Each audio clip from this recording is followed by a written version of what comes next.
함께 따라합니다. 여호와께 예배할지어다. 아까 찬양할 때 이런 교회 되게 하소서 이렇게 고백하듯이 찬양해 주셨는데, 이런 교회의 가장 우선된 모습에 어떤 교회가 있냐면 참된 예배 공동체가 있다는 거죠. 가능제일교회는 일만이 하는 교회가 아니라 진정한 예배 공동체임을 믿으시기 바랍니다. 우리 친구들도 우리 가능제일교회는 예배하는 교회다, 예배가 있는 교회고 예배의 공동체다 하는 것을 언제나 기억하시기 바랍니다. 아멘. 유치부 아멘. 축복합니다. 예. 교회는 예배 공동체입니다. 다른 어떤 것도 여기에 앞설 수가 없는 거죠. 오직 참 예배를 드릴 때만 우리는 참된 정체성을 유지할 수 있다는 것입니다.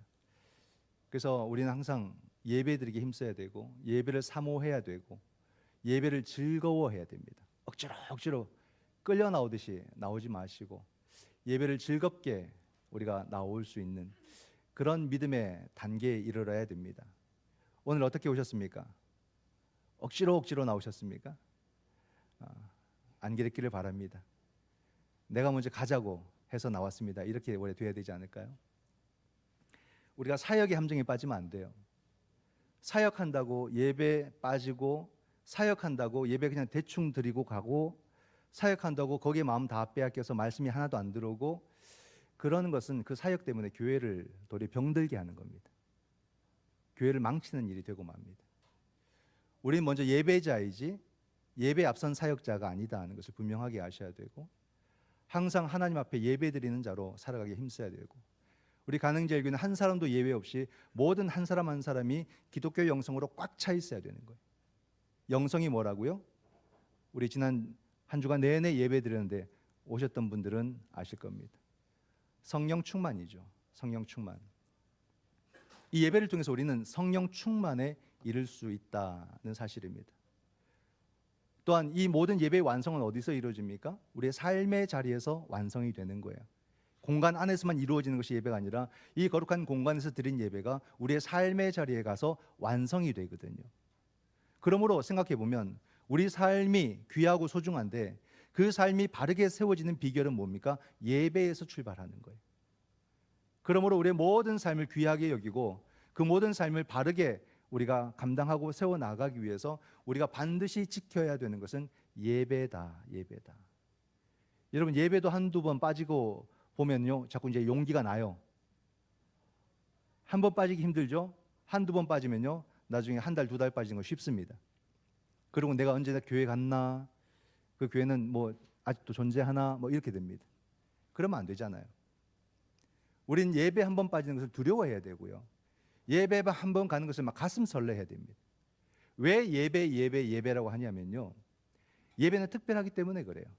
하나님께서는 이 예배를 통해서 우리에게 특별한 은혜를 주시기로 약속하셨기 때문에 여기서는 어떤 조건을 따지지 않습니다. 우리가 이 거룩한 공간으로 들어왔다는 사실만으로 우리는 하나님께서 허락하신 특별한 은혜를 받게 됨을 믿으시기 바랍니다. 참 놀랍죠? 우리는 그 사람의 정도에 따라서, 그 사람의 가치에 따라서 뭔가를 얻고 얻지 못하고 기준을 매기는데, 하나님은 거룩한 날을 정해 놓으셨어요.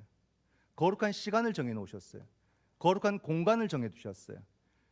그 거룩한 시간에 들어오고 그 거룩한 공간에 들어올 때 못났든 잘났든 모두가 다 하나님의 특별한 은혜를 받도록 허락하신다는 사실입니다. 믿으시기 바랍니다. 성찬도 마찬가지죠.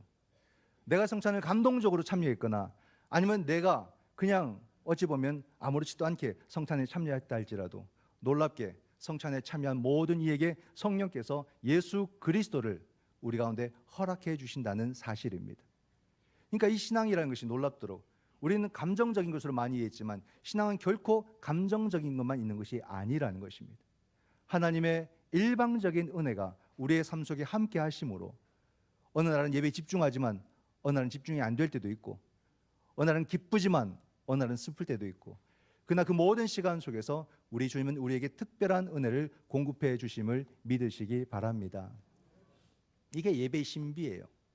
그래서 우리는 이 예배를 결코 소홀히 할 수 없고 이 예배를 포기할 수 없다는 사실입니다. 예배에 대해서 1절과 2절에 잘 나와 있는데요. 우리 같이 한번 읽어볼까요? 너희 권능 있는 자들아 영광과 능력을 여호와께 돌리고 돌릴지어다. 여호와께 그의 이름에 합당한 영광을 돌리며 거룩한 옷을 입고 여호와께 예배할지어다. 아멘. 하나님을 예배한다는 것, 지난 주일부터 오늘까지 저는 지금 10번째 설교를 하고 있습니다. 매일같이 예배드렸죠. 몸은 지칠 수 있어도 참 이게 얼마나 감동이 되는지 몰라요. 참 다행이다, 참 좋다, 그런 생각을 합니다.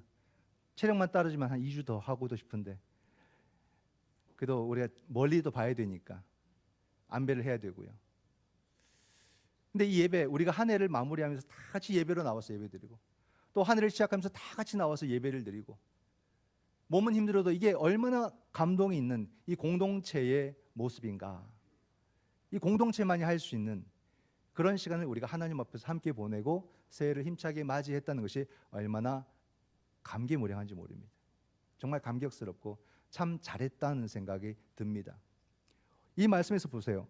여호와께 예배할지어다 이렇게 말하고 있죠. 이 말씀을 공동 번역으로 보니까 2절 말씀이 이렇게 나와 있습니다. 야훼께 머리를 조아려라. 하나님께 영광과 권능을 올려드리고 그 하나님께 예배드려라 하는 것인데, 영광이 예배와 동일한 단어란 말입니다. 우리가 하나님께 예배드리는 것은 하나님께 영광을 올려드리는 거예요. 근데 그 예배를 어떻게 드리라고요? 머리를 조아려서 바짝 엎드려서 하나님 앞에 예배하라 이 말이에요. 이게 예배를 대하는 우리들의 자세라는 말이에요.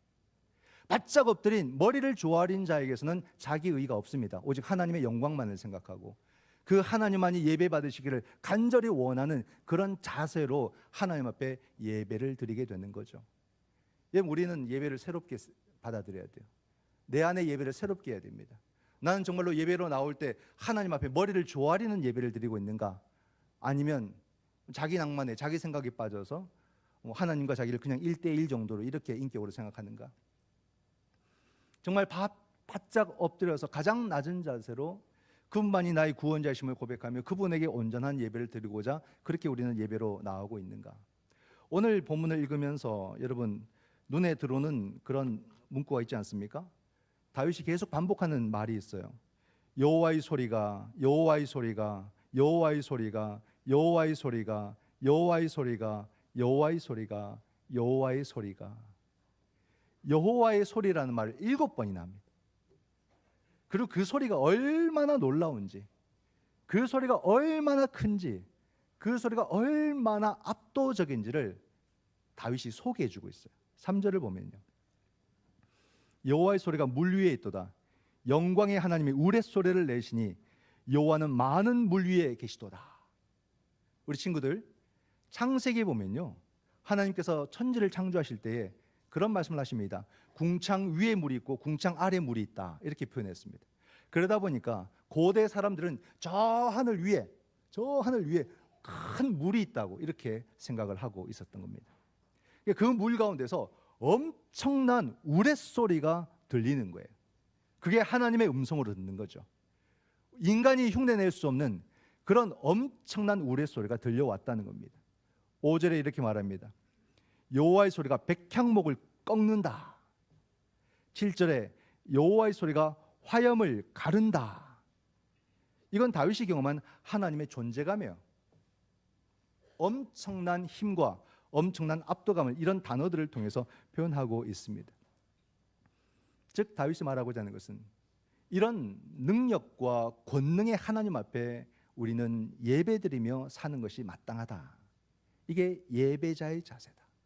하나님은 우리에게 그런 압도적인 권능의 존재이시고 우리는 그분 앞에 바짝 엎드려서 그분을 예배하고 살아야 된다. 이렇게 말을 하고 있는 것입니다. 여러분 보십시오. 시편의 언어는 우리가 일상에서 쓰는 그런 언어들이 아니에요. 성경을 읽다가도 시편으로 넘어가기 시작하면 이게 일반 언어가 아니고 일반 어떤 스토리, 이야기 또는 역사를 이야기하는 게 아니라는 것을 우리는 대충 압니다. 이건 영적인 언어거든요. 이 영적인 언어를 읽을 때는 쉽지가 않죠. 우리가 시를 읽을 때 시가 어렵듯이 시인이 말하고자 하는 것을 우리가 정확하게 이해하는 것이 중요한 거 아니겠습니까? 이 시편의 기자가 쓰고 있는 그 의미를 우리가 정확하게 찾는 것이 중요한 거예요. 근데 이 시인은 자신의 삶 속에서 하나님을 이와 같은 모습으로 경험을 하고 왔고 그렇게 한 놀라운 은혜를 기록하고 있는 겁니다. 저는 다윗이 몹시 대단하고 몹시 부럽습니다. 왜냐하면 다윗은 왕이잖아요. 우리도 여러분 바쁘게 살죠. 분주하게 살죠. 그런데 한 나라의 대통령이고 한 나라의 왕이면 얼마나 바쁘고 얼마나 힘들고 얼마나 많은 위기 가운데 살아가겠습니까? 근데 다윗은 그렇게 살면서도 영적인 언어를 가진 사람이었다는 말이에요. 이런 놀라운 이 영적인 영성을 가졌고 그 언어를 가졌고 그것을 글로서 쓸 수 있고 표현할 수 있는 사람이었다는 말이에요. 우리가 지난 한 해를 살아오면서 내가 만난 예수 그리스도, 내가 만난 하나님을 우리가 경험하면서 그 하나님을 찬양하고 그 하나님의 이야기를 내 삶 속에 기록하면 단 한 줄이라도 우리가 영적인 언어로 기록을 해보았습니까? 우리 하나님께서 그토록 많은 이야기를 우리에게 보여주셨는데 나는 단 한 줄이라도 하나님께서 내 삶에 이루신 그 놀라운 은혜를 영적인 단어로 한번 기록해 보셨습니까? 예수 그리스도께서 내 삶의 주인이라고 그렇게 고백하고 주님의 그 풍성한 은혜를 받고 누렸는데 나는 그 주님의 은혜를 나의 언어로, 그 영적인 언어로 기록해 보셨습니까? 우리는 이런 것을 놓친다는 말이에요. 근데 다윗은 이것을 경험했다. 그리고 그것을 기록했다는 겁니다. 이게 참 놀라운 거예요. 우리가 그냥 이 말씀을 받을 수 있는 것이 아닙니다. 다윗은 그 모든 삶 속에서 정말 왕이니까 많은 일들을 겪으니까 더 하나님 앞에 매달렸겠지라고 생각하겠지만 대부분의 왕들은 그러지 않았어요. 이스라엘과 유다의 왕들, 대부분의 왕들은 위기가 오면 아수르를 찾고 이집트를 찾고 바벨론을 찾았지 하나님을 찾지 않았어요. 근데 다윗은 하나님을 찾았다는 말입니다. 하나님의 이름을 불렀다는 말입니다. 그리고 그 하나님을 경험했고 그 하나님이 주신 구원을 경험했고 그 구원을 기록했다는 말이에요. 하나님이 내게 이루신 그 놀라운 은혜와 그 구원의 이야기를 단 하나도 놓치고 싶지 않아서 그는 시인의 언어로 이 시편을 기록해 나아가는 그런 삶을 다윗이 살았다는 거예요. 우리는 사무엘서나 역대기나 열왕기를 통해서만 다윗의 이야기를 어느 정도 알지, 그 행간에서 다윗이 얼마나 많은 하나님 앞에서 정말 절규하며 기도하며 하나님을 체험하고 경험하고 살았는지를 우리는 이런 시편의 말씀을 통해서도 충분히 묵상해 볼 수 있습니다. 그가 정말로 하나님 앞에 바로 서려고 하나님을 더 온전히 경험하려고 정말 몸부림친 한 사람의 성도였구나 하는 것을 우리는 알 수가 있죠. 다윗이라고 뭐 특별한 인생을 살았겠습니까? 다 같은 인생 아닙니까? 치열한. 그러나 그 속에서 하나님을 경험하고 그 하나님을 고백하고 기록한다는 것은 정말 놀라운 영성이다, 그렇게 말할 수 있어요. 오늘 신년 첫 주 예배를 드립니다. 지난주만 하더라도 2025년이었어요. 한 해가 얼마나 빨리 지나갑니까? 매년 하는 말이 그 말이죠. 쏜살같이 지나갔다. 한 해 한 해가 너무 빠르다. 우리 아마 70, 80 이상 되시는 어르신들은 한 해가 정말 빠르실 것 같아요. 휙휙휙 한 해가 지나가는 것 같아요. 우리가 2025년 시작하면서 그 해가 가능제일교회 50주년이었어요. 이 50주년을 어떻게 보내야 정말 뜻깊고 하나님께 영광이 되고 우리는 또 앞으로, 우리 기도해 주셨는데 앞으로의 50년을 어떻게 세워나갈까, 그런 걸 고민하면서 작년 한 해를 열심히 달려오지 않았습니까? 많은 행사도 했고 또 많은 어떤 것들을 통해서 그 기록과 역사들을 남기고 또 느끼기 위해서 한 해를 했는데 이게 금방 다 지나가 버렸어요. 다 지나가 버렸어요. 정말 빠르다는 생각을 합니다. 이런 가운데서 여러분 그런 느낌을 갖지 않습니까? 우리가 수많은 계획을 세우고 수많은 생각을 하는데도 이 시간은 엄청나게 빠르게 지나가는데 어떤 전능자께서 이 시간을 확 붙들고 빠르게 지나가는 모습을 느끼지 않습니까?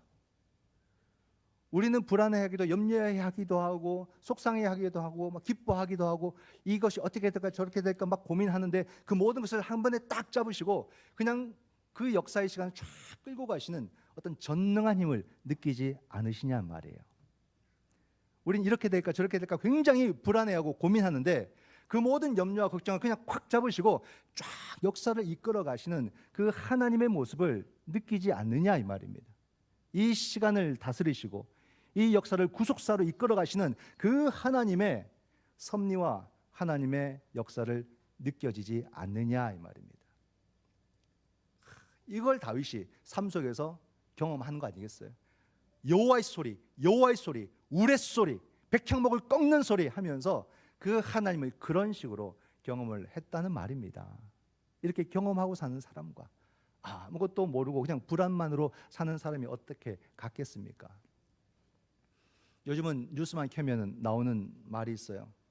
얼마 전까지만 하더라도 뉴스 켜면 계속해서 무슨 정치 이야기 또는 우리 알고 있는 다 그런 이야기 또는 전쟁 이야기, 이게 다 도배를 했는데 요즘은 뉴스만 켜면 나오는 이야기가 뭡니까? AI. AI가 가져다 줄 세상은 아마 놀라울 겁니다. 그러나 여러분, AI가 아무리 발달해도 AI가 시간을 지배하지는 못합니다. AI가 감당할 수 있는 영역이 있고요, 감당되지 않는 영역이 있는 거예요. 그러나 AI가 우리 삶 속에 이제 만들어주고 보여주는 것은 엄청날 거예요. 우리 젊은이들이 기대하는 것보다도 아마 더 놀라울 겁니다. 놀라운 세상이 앞으로 펼쳐질 거예요. 그러나 중요한 것은 우리는 그 AI가 만드는 세상이 아니라 오직 여호와의 소리에 우리는 놀랄 것이며, 오직 어떤 시대가 와도 우리는 여호와 하나님만을 예배하는 예배자로 살아가게 됨을 믿으시기 바랍니다. 우리가 AI를 만들고 우리가 AI를 이끌어간다 할지라도 우리는 오직 하나님만을 섬기는 거예요. 우리는 그 하나님의 소리에만 가슴 뛰고 하나님의 소리에만 우리는 그 위험에 눌릴 것입니다. 그리고 세상에 대해서는 담대할 것이에요. 이것이 그리스도인들이 세상을 대하는 삶의 태도와 자세가 되어야 됩니다. 그런 세상을 우리가 만들어가는 거죠. 그렇기 때문에 우리가 더욱더 천착하고 더 집중해야 되는 것은, 시대가 너무 빠르게 변하지만 그러나 우리는 우리의 예배를 더욱더 새롭게 하는데 집중해야 될 것이고, 더 참된 예배자로 세움받는데 우리는 노력하고 살아가야 된다는 사실입니다. 여러분, 여호와께 영광과 권능을 돌리라 라고 하는 이 말은 또 어떤 말과 같냐면, 우리가 얼마나 연약하고 우리가 얼마나 작고 얼마나 부족한지를 보여주는 말씀과도 같은 것입니다. 그렇지 않겠어요? 하나님을 경험한 사람이 무엇을 느낄까요? 하나님을 만나고 하나님을 체험하면 뭘 가장 먼저 느낄까요? 내가 죄인이라는 사실을 느끼는 겁니다. 하나님 만나면 정말 기쁘고 즐겁고가 아니라 부끄럽고 너무 죄스러워서 숨을 곳을 찾게 된다는 말이에요. 하나님의 거룩하심을 알 때 내가 죄인임을 알게 되고, 하나님의 크심을 알 때 내가 작음을 알게 되는 것입니다. 이게 바로 하나님의 영광을 올려드리면 올려드릴수록 내가 어떤 존재인지를 우리는 알게 되고 고백하게 된다는 말이에요. 그렇지 않습니까? 내가 내 삶 속에서 내 한계를 만나서 막 허덕이고 있을 때 비로소 하나님의 전능하심이 얼마나 큰지를 우리는 비로소 알게 되고 그 하나님을 찾게 되는 거 아니겠어요? 사람을 표현할 때 쓰는 여러 말들 중에 이런 말들이 있어요, 여러분. 도토리 키재기, 밤톨. 다 작다는 뜻 아니겠습니까? 키가 작다는 건 아니에요. 생각이 작고 마음이 작고 태도가 작고 그런 겁니다. 우리는 지난 한 해도 많은 불안과 염려가 내 삶 속에서 있었고, 그럴 때마다 흔들렸던 것도 사실이고, 조금 좋으면 막 교만해지기도 했고, 조금 나빠지면 정말 좌절하고 무너지고 그런 마음들 속에서 살아왔습니다. 이게 다 우리들의 삶의 태도와 그런 모습이 아닌가. 그러나 여러분, 가만히 보면 도토리나 밤톨은 작아 보여도 그 나무들은 다 커요. 진짜 나무는 다 커요. 그러니까 자기 자신이 무엇과 이어져 있는지를 보게 되면 겸손해질 수밖에 없고, 또 그 가운데서 안정과 안녕을 찾게 된다는 말입니다. 우리의 삶이 무엇과 이어져 있는지를 보게 된다면 우린 이런 불안과 염려에서 벗어나게 되는 거죠. 내 삶이 예수 그리스도와 결속되어져 있는 거예요. 내 삶이 전능하신 하나님과 이어져 있는 거예요. 이걸 우리가 볼 수 있고 이걸 경험할 수 있다면 우린 더 이상 두려워하지 않을 것이다. 나의 작음을 알고 그분의 크심을 우리는 찬양하면서 그분을 온전히 예배하는 이 예배자로 사는 것을 우리는 당당하게 선택하고, 또 올 한 해도 우리는 예배자로 살아갈 것이다. 그런 믿음의 고백이 우리 가운데서 나오지 않겠습니까?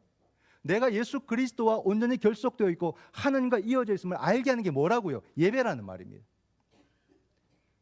10번을 나와서 9번을 우리가 그 예배 속에서 은혜 받지 못하다가도 단 한 번 그 어떤 날 예배를 통해서 내가 하나님을 만나게 되는 순간 내 전 삶은 다 변하게 되는 겁니다.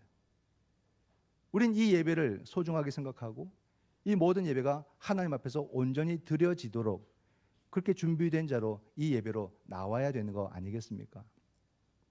여호와께 예배를 드리라 라고 강조하는 또 다른 이유가 있는데, 그게 뭐냐면 인간의 교만 때문에 그래요. 인간은 자꾸 자기가 예배 받으려고 하는 그런 습성이 있습니다. 그런 우리들의 죄된 본성이라는 게 있어요. 오늘날 세상을 보십시오. 야, 이런 21세기인데도 전쟁이 이렇게 막 일어나나? 그런 생각도 하지 않습니까? 사람들은 지식이 뛰어나고 아주 문명 사회를 사는데도 왜 이렇게 폭력과 전쟁은 너무 쉽게 일어나지?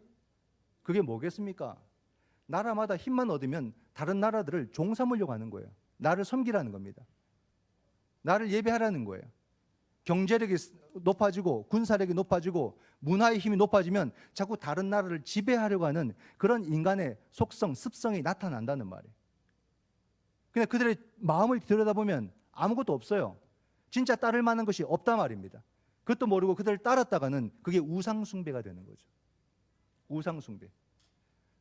오늘날 얼마나 많은 사람들이 우상숭배에 빠져 사는지, 하나님만을 섬기는 것이 아니라 세속을 섬기게 되고 사람을 섬기게 되고 자기보다 강한 자를 섬기게 되는 우상숭배가 얼마나 많은지. 성경은 절대 양보하지 않는 게 우상숭배예요.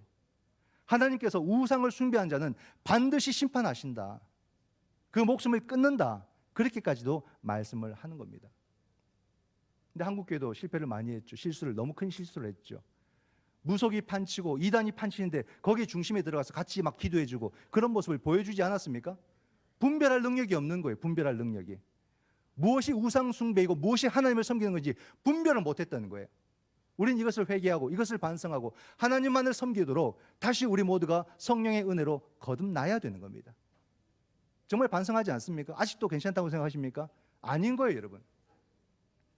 우린 다시 정말 하나님만을 섬기는 그런 공동체로 살아가고 하나님만을 섬기는 그런 예배자로 살아가게 되고 우리가 죽을 때까지 하나님만을 섬기는 그런 믿음의 사람으로 살아가기를 주님의 이름으로 축원을 드립니다. 그래서 새해에는 더욱더 우리는 우리 자신을 너무 자신하지 말고 오늘 다윗이 너무 잘 표현해 주셨는데 하나님 앞에 바짝 엎드리는 한 해가 되기를 바랍니다. 하나님 앞에 바짝 엎드리는 거예요. 내 본성은요 생각보다 그렇게 썩 좋지 않아요. 여러분 내가 내 모습 제일 잘 알죠? 내가 생각보다 그렇게 안 착하고요. 내가 생각보다 그렇게 안 선해요. 얼마든지 내 속에 악이 확 나옵니다. 내가 그래요. 내가 생각보다 겸손하지 않더라고요. 얼마나 교만한지 몰라요. 교만한 생각이 늘 있다가 표현만 안 했을 뿐이지 늘 교만한 마음들이 내 마음에 있더라 이 말입니다. 기도할 때 들어가면 사랑하자, 용서하자. 기도는 정말 많이 하는데 제일 못하는 게 사랑하는 거 못하고요. 용서하는 거 못해요.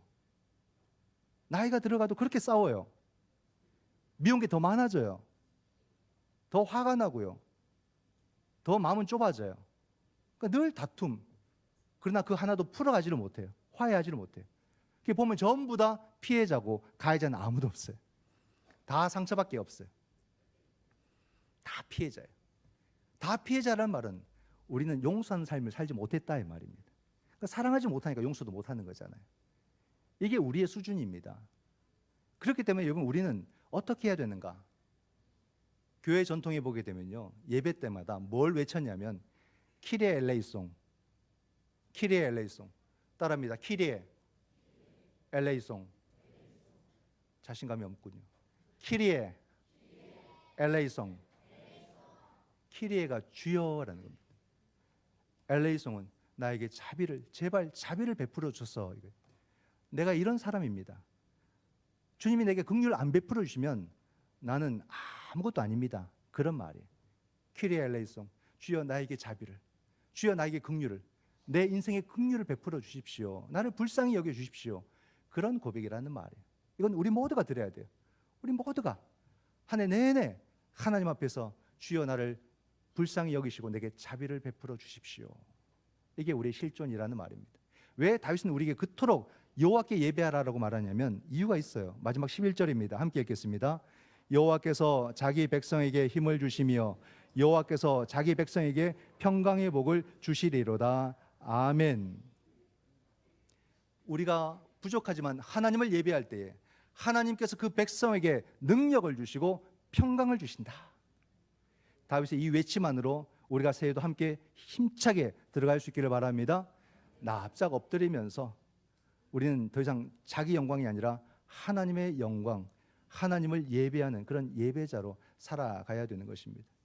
이 새해도 우린 더 낮은 자리에서 더 겸손히, 더 우리가 이제는 하나님 중심으로 사람 눈치 보지 말고 사람들과 신경전 하지 말고 하나님만을 온전히 예배하며, 주님이 그렇게 사셨잖아요.